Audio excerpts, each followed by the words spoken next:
1억 4천에 낙찰을 받고 똑같습니다. 보증금 2천을 돌려받아요. 그리고 그 대출은 2천, 여기 2천이니까 내 돈이 거의 안 들어가거나 500, 1000만 원 들어가죠. 1000만 원 들어가서 30만 원이면 애개가 아니죠. 나쁘지 않죠. 이렇게 생각을 좀 바꿔보세요. 그렇게 해서 진행을 하게 되면 제가 실제로 들어보니까 재계약한 거 맞고요. 알다 보니까 제가 재계약을 했고, 그리고 이 세입자분도 이제 이거 연결해서 말씀드릴게요. 이 세입자분들한테 얘기했을 때 재계약 의사를 확인하려고 하면 사실은 잘 말할까 안 할까요? 잘 말 안 하게 되죠. 제가 아까 보여드려서 유치원도 재계약 의사를 잘 말하지 않았고요. 여기서도 사실은 뭐 좀 시큰둥하게 말하고 또 경매 때문에 많이 찾아오니까 싫어하기도 해요. 근데요, 이 심리 싸움이고 경험인데 시설 투자를 했잖아요, 이분도. 이 부동산을 시설 투자했는데 옮길 때 그 권리금을 받으려면 그냥 나가면 권리금을 받을 수 있나요? 없나요? 없죠. 시설비도 못 받죠. 근데 이걸 있는 상태에서 권리금이라도 받으려면 지금 주인이 없는 상태에서는 팔 수가 없어요. 권리금을 못 받아요. 이거를 임차를 한 다음에 다시 권리금 하면 보증금과 권리금은 뭐 임시 계약이지만 권리금 돌려받으니까 제가 벌고 나가는 거지만 이게 경매가 돼서 내가 그냥 나가버리면 아무것도 못 건지는 거거든요. 보증금은커녕. 이분도 보증금은 못 건지셨어요. 그렇지만 권리금이라도 받아서 만회하고 나가시는 게 최근에 이분이 하시고 말 안 하셨다 보니까 결국 부동산을 또 팔고 임대를 해서 넘겨 나가셨어요. 권리금 받고 나가셨어요. 그러니까 이분도 머리 쓰신 거죠. 그냥 하면 아무것도 못 건지니까 내가 부동산 자리로 다시 권리금 받고 팔아서 나가버리신 거예요. 그러니까 이제 제가 아니까 이 내용까지 전 말씀을 드릴 수가 있는 겁니다. 실제 관계되니까. 그래서 보면 실제 제가 말씀드렸죠. 2천만 원도 안 되는 돈으로 대출 받으면 뭐 1000만 원 아니면 일시적으로 2, 3천일 수도 있지만 일시적으로 2, 3천은 우리 할 수 있잖아요. 솔직히. 그죠? 뭐 신용이든 뭐 잠깐 하다못해 안 좋지만 카드로는 해도 잠깐 할 수 있잖아요. 잠깐 빌려도 2, 3천은 할 수 있잖아요. 해서 보증금 다시 받으면 내 돈 1000만 원도 안 들어간다니까요. 그렇게 해서 월세 30일은 40일은 50일은 받으면 아까 것처럼 받으면 그걸로 갖고 하나씩 늘려나가는 재미를 해보시면요. 재밌어요. 그리고 이렇게 채워진 물건은 나중에 감정가가 2억 근처까지는 간다. 1억 7, 8천, 1억 6, 8천, 6천, 7천, 8천까지 가면 큰 욕심 부리지 않고 하면 팔 수 있다라고 자신 있게 말씀드릴 수 있어요. 그리고 마찬가지로 여기 3번 물건도 뭐 잡으셔서 이번에 이제 1060엔가 내놓으셨던가 그렇더라고요. 그러니까 내용을 제가 다 알기 때문에 설명을 드릴 수 있어서 말하는 겁니다. 그러면 다 연결되죠? 이것도 뭐 2억짜리가 이건 2번 물건이고 3번 물건 같은 경우가 아까 그게 세탁소 자리거든요.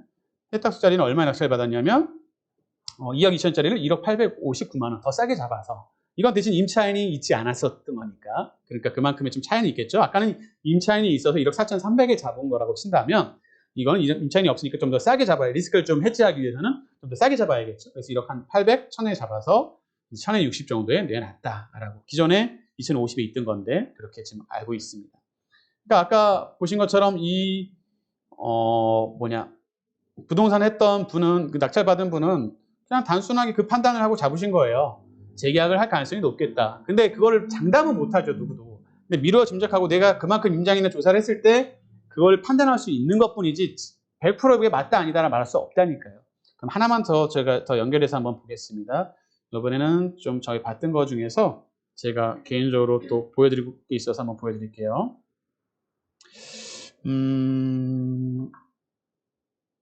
네, 2020타경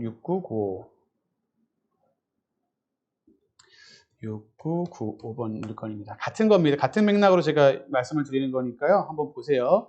이것도 상가가 청라 쪽에 인천 서구 청라하고 뭐 송도는 좀 인천에서 괜찮은 곳이죠. 근데 이게 좀 장단점이 있었는데 제가 한번 봐드릴게요.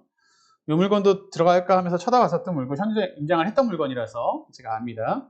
보시면 아파트의 상가고 이건 대로변에 있어요. 어떻게 보면은 입지는 나쁘지 않은 것 같죠. 뭐 카페도 있고 사진상으로 보시면 되게 좋아 보입니다. 나쁘지 않아요, 솔직히. 부동산 자리였습니다. 이것도 이 부동산 자리입니다.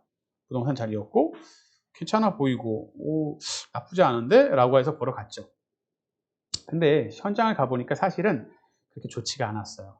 왜 좋지가 않았냐면 로드뷰를 한번 보면서 제가 한번 보여드릴게요. 이쪽인가?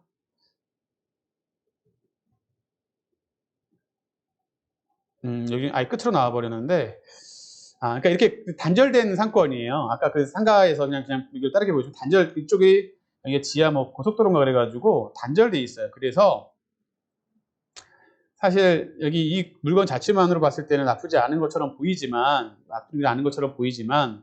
이렇게 끊겨 있는 곳 나오네요. 수도권 여기 고속도로, 여기 순환고속도로, 제2순환고속도로다 보니까 이쪽에 끊겨 있어요. 끊겨 있어서 이쪽 편에 있긴 하지만 사실상 메인은 이쪽 상권이고 이쪽 상권이고 끊겨 있는 쪽에 여기 흘러가는 쪽이라고 해야 될까요? 실제로 여기 오는 쪽이 사람이 많지가 않았어요. 그래서 가보지 않으면 어렵다는 얘기 그런 거예요. 아무리 뭐 그냥 기본으로 볼 수 있다고 해도 가보지 않으면 어려운 게, 그러다 보니까 이 자리가 아무리 좋아 보여도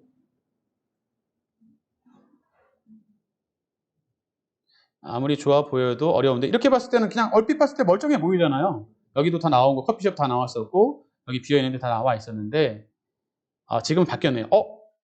이분 내가 생각했던 거, 저도 이거 잡으면 이거 하려고 그랬었는데 지금 다른 분이 이거 하시네. 아이스크림 전문점, 무인 전문점도 하나 해볼까 싶었거든요. 그러니까 여기는 지금 그대로 하고 있고 뭐 하여튼 이거 좀 바뀐 것 같은데, 이런 식으로 좀 바뀌었네요. 이것도 지금 이건 술집이랑 같이 하면서 하고 있었고, 그래서 여기 부동산 자리는 제 판단에는 안 나갈 것 같았어요. 못 나갈 것 같았어요. 아까 같은 맥락입니다. 그죠? 권리금과 이런 것들을 건지지 못하니까 있을 것 같았어요. 근데 제가 이쪽에 임장 갔을 때 거의 다 공실이었고요. 여기 만나는데 뭐라고 하셨는지 알아요, 이분이? 난 관심도 없고 너무 안 좋고 하면서 뭔가 나쁜 얘기, 안 좋은 얘기들을 합니다. 그런 말에 고지고대로 들으시면 투자 절대 못 하십니다. 그냥 그런 말을 하면은요, 두 가지 중에 하나예요. 정말일 수도 있지만 하나는 반대로 생각하셔야 돼요. 당신이 입찰하려고 하는구나. 잘 생각하셔야 됩니다. 안 좋은 얘기를 하는 사람들이 있어요. 정말 안 좋은 말을 해줄 수 있는 사람도 있겠죠. 그렇지만 관련된 사람이 이렇게 말할 때는 그걸 고지고대로 나쁜 얘기를 한다고 다 받아들이지 마시고, 참고할 건 참고하셔야죠. 그 목적 중에 하나는 들어오지 마라. 내가 할 거야. 이렇게 사실 숨어 있습니다. 그래서 똑같이 이 분이 보시면 이름을 이제 잘 기억하세요. 어떻게 알 수 있냐는 거, 이름이 나오니까 알 수 있어요. 이렇게 보통 나오는 김희순 씨라고 되어 있죠. 2억 8,200에 사실 좀 더 떨어져도 될 거라고 했는데, 보시면 임차인이 누구죠? 김희순 씨. 1,520씨.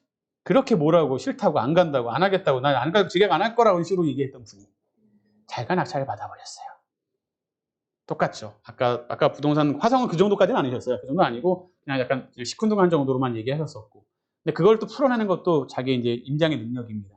이분의 마음을 알아내는 게 쉽지는 않겠지만 알아내는 능력입니다. 그래서 결국은 좋은 자리 아니에요. 솔직히 제가 봤을 때 좋은 자리 아닙니다만 1층이고 뭐 아까처럼 이걸 운영하는데 말씀처럼 이분은 보증금도 날리고 뭐 낙찰받지 않으면 보증금도 날리고 권리금도 다 날릴 바에야 그냥 내가 받아서 내가 유지하면 최소한 나중에 아까처럼 팔면 권리금도 받고 할 수 있으니까 그걸만 해도 현명한 거죠. 오히려 현명한 거죠. 그래서 부동산 자리는 제가 입찰을 할까 하다가 했는데 이렇게 높은 가격에 잡을 생각은 없었어요. 그러다 보니까 이분은 뭐 조금 더 떨어져도 전 생각 없다고 생각했는데 좀 높은 가격, 제가 봤을 때 높은 가격인데 뭐 감정가보다는 싸니까, 그러니까 다른 거예요. 투자자 목적과 매수자가 필요해서 사는 사람과의 그 갭은 어쩔 수 없이 있을 수밖에 없습니다. 그래서 이렇게 해서 잡았고 1층을 한 2억 8천짜리를 2억 4천에 잡아서 월세 120 낼 거를 차라리 2억 4천 해가지고 만약에 60% 받았다고 칠게요. 감정가 60% 1억 8천. 한 1억 8천 대출을 받으면 1억 8천 받으면 1억 8천에 대한 이자가 4%에도 사입인 4, 8, 30이시니까 한 60만 원밖에 안 나가니까, 지금 내던 월세보다 적게 나가니까 차라리 제 책 제목 그대로 똑똑한 사람들은 월세 낼 돈으로 건물주에서 창업한다. 이렇게 하는 거예요.